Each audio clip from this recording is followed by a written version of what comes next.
Olá, tudo bem com você? Aqui é o professor Luiz Freitas. Nós estamos falando sobre ENAD e esse vídeo eu já estava assim na dívida com você.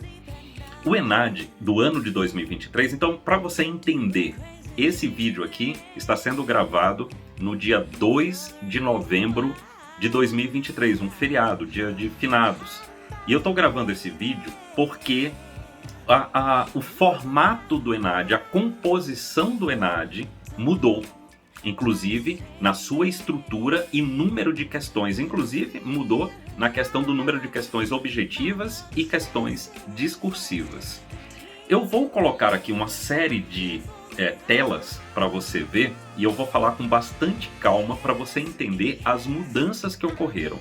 Mas vou dar um spoiler aqui, que é o seguinte: o número de questões discursivas, aquela que você tem que desenvolver o raciocínio, elas diminuíram. E eu vou mostrar para você o impacto disso. Vou não só mostrar o impacto dessa nova formatação do ENAD, como também eu vou fazer o que está aqui na tela, uma simulação para você de repente atingir médias boas. E quando eu falo médias boas, eu estou colocando como a pior delas a média 6. Aqui eu vou falar em 6, mas o conceito é 3. Eu vou explicar isso na hora da simulação.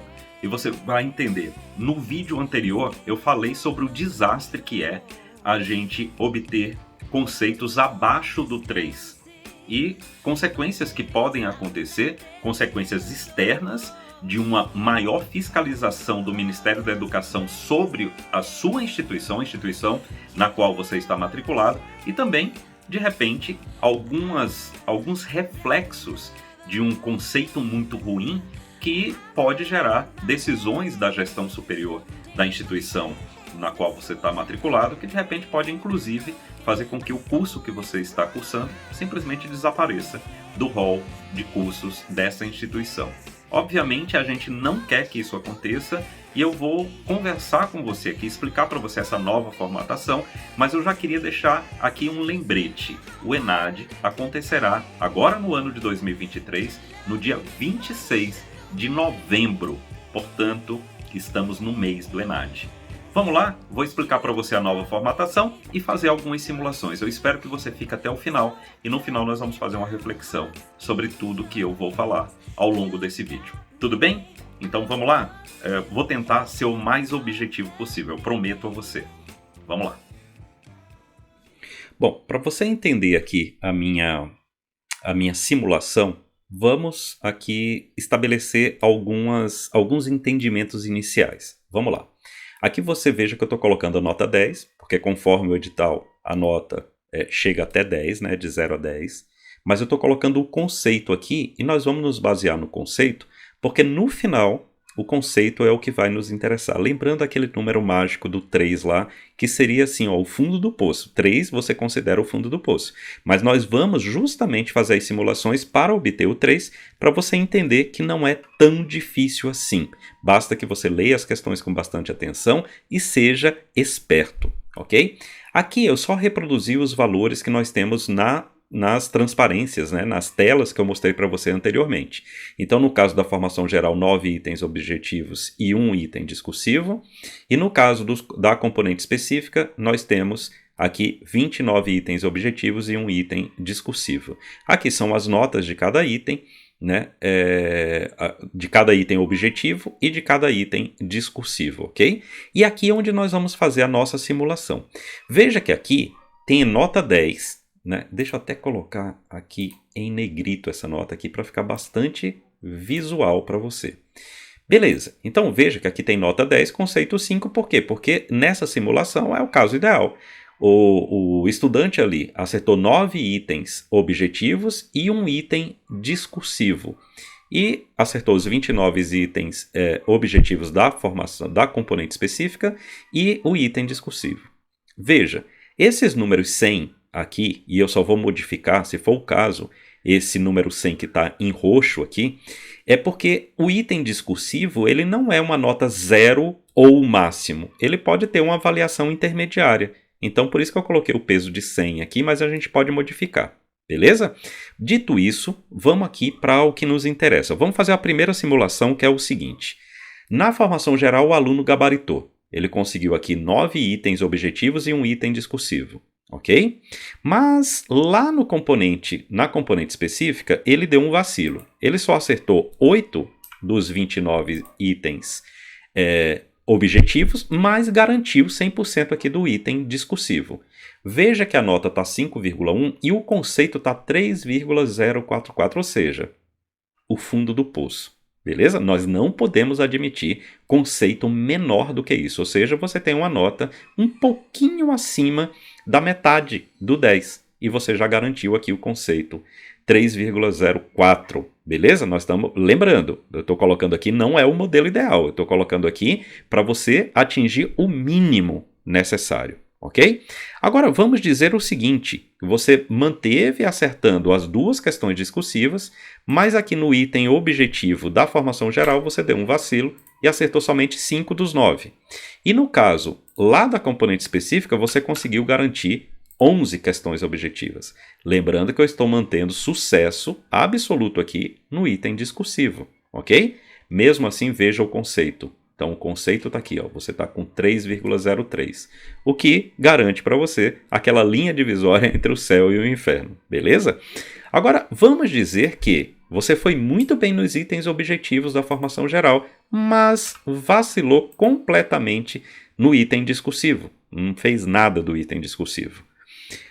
Para isso, veja que se você mantiver os 11 acertos das questões objetivas na componente específica, você não garante o 3. Mas se você acertar um item a mais, olha o que é que acontece, você atinge o 3 lá.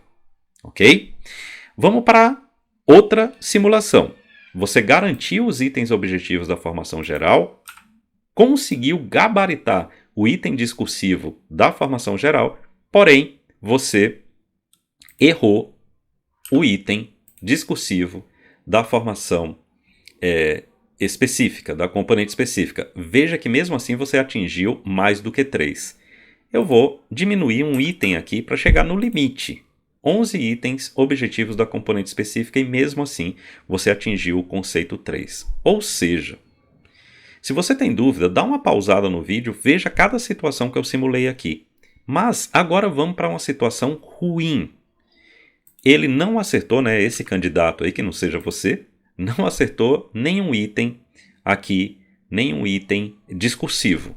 E já acertou o máximo que ele podia dos itens objetivos da formação geral. Ou seja, ele tem que ir acrescendo itens objetivos da componente específica para poder garantir o 3, que ainda não foi atingido. Qual o número para isso? 15 itens. Se ele acerta 15 itens, ele passa ao conceito 3. Veja que eu estou sendo pessimista. Eu estou indo para o pior resultado que você pode obter para mesmo assim ter um fôlego, ok? Agora vamos dizer que esse candidato acertou as duas questões, os dois itens discursivos, porém 50% somente foi garantido ali, né? Foi observado pelo avaliador. Ele não conseguiu acertar os itens integralmente, mas conseguiu acertar 50%, né, na sua resposta. Mesmo assim, o conceito foi para 3,37. Vamos dizer que ele deu vacilo aqui nos itens objetivos da formação geral. Veja, ó, mesmo tendo errado 3, ele mesmo assim conseguiu um conceito de 3,15. Vamos diminuir aqui, já que aqui são 29, vamos colocar aqui 12 itens na formação específica. Veja que ele já decresceu bastante em termos de conceito. Vamos subir aqui para 13. Ó, quase conseguiu. Se ele garantir 14, ele vai conseguir aqui o conceito de 3,06. Qual o sentido da gente estar fazendo essas simulações? Essas simulações servem para justamente desmitificar a prova do ENAD. Muita gente atribui à prova do ENAD um terror, e ela não é.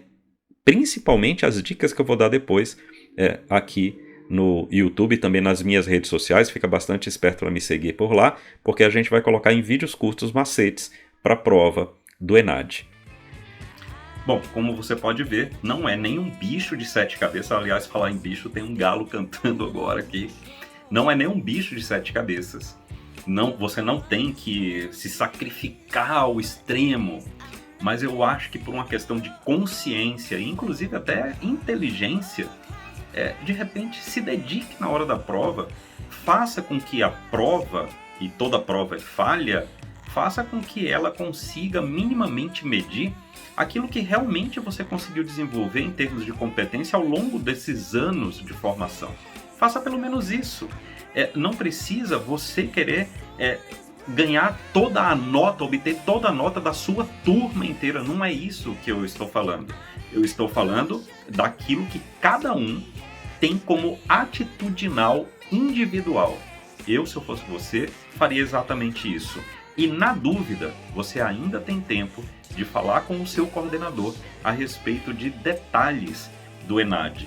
Faça isso, você vai ver que a sua consciência vai ficar tranquila e que de repente a nota, boa ou não tão boa, e eu torço para que seja muito boa, ela representa exatamente aquilo que você conseguiu desenvolver, aquilo que a instituição na qual você está matriculado ou matriculada, o que ela te favoreceu, ela te deu suporte para que você desenvolvesse em termos de competência. Então, fica aqui a minha sugestão, não é nem conselho, a minha sugestão. E eu acredito que você vai sair da prova, além de cansado, porque realmente é uma prova cansativa, você vai sair com a consciência do dever cumprido. Olha, se eu tiver que exigir alguma coisa da minha instituição, eu vou fazer isso pelos canais internos e com educação. Pode ser com firmeza, e deve ser com firmeza, mas com educação e dentro da própria instituição. Eu não vou fazer com que os outros saibam dos problemas que eu tive com a minha instituição. Eu acho que isso não vai resolver os seus problemas. Um forte abraço, espero que a gente se encontre em outros vídeos ainda até o dia 26, mas eu torço para que você tenha uma atitude inteligente. Até o próximo, valeu!